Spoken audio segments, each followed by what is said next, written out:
We want to talk about the actual game plan that you have for Instagram, which is going to be the niche you post in, it's going to be the persona of the creator, and how your entire account setup has been looking. Because there's so much talk about which setup to do, which accounts, how should we do that, and we're going to clarify it here. Because everything that goes wrong later, usually every problem you're going to run into in like a week from now, a month from now, maybe even 5 months from now, usually ends up in one of these places that we're currently discussing right now. It's all coming down to the basics. So we need to make sure that everything I say in this video, you take serious, because you can be pretty damn sure of everything I'm about to say in the next minutes, in the next hours.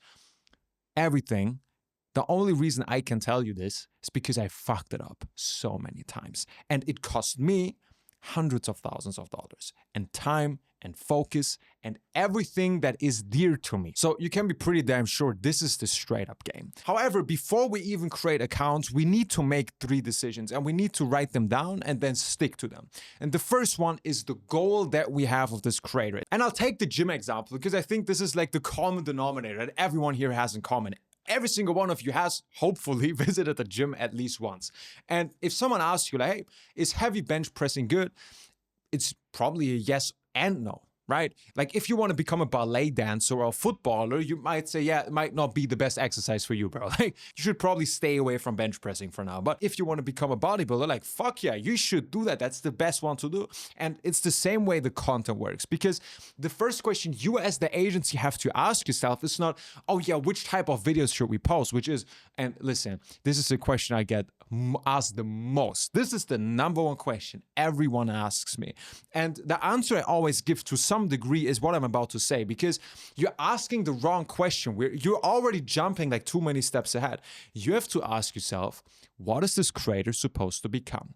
What is the end goal here? Where should this creator end up at? And this might be an abstract question. You might have clicked on this video thinking, I'm just going to tell you, oh yeah, post these 3 videos from these accounts, you might going to go viral. But remember what I told you in the beginning.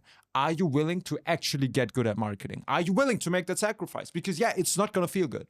You're not going to feel productive learning about marketing that deep into your OFM career. But this is exactly what we need to do, because every decision after that builds on top of that plan. So if I want to become a famous rap star, right? I want to become a rapper. I want to fill the stadiums. I want to be on the talk shows. I want to be in the music videos with Drake, all these things. The first song I release should already get in that direction. If I want to be a rapper that's known for being extremely rich, every single song, every interview I do, every single line that I write, every producer I pick, every video location needs to reflect this, to create a brand out of the entire thing. Because your creator brand is the most fragile and the most profitable thing that you will ever hold in your dear hands. And I want you to stick with me here. Because once we figured out what is the end goal here, what do I see this creator become, then we can go to the niche, to the formats, to the videos we're about to post, and which rotation, all these things.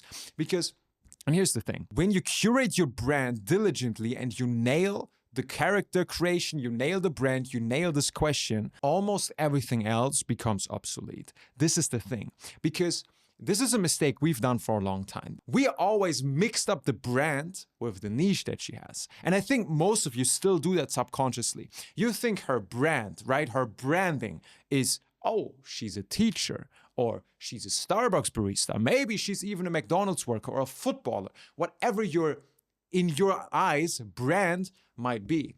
But that's not it. That's your niche. Your niche can be anything. Your niche is very easily definable. That's a character trait. That's a job. That might be something she does, a hobby, a language, a look. Cool. We'll put that aside for later.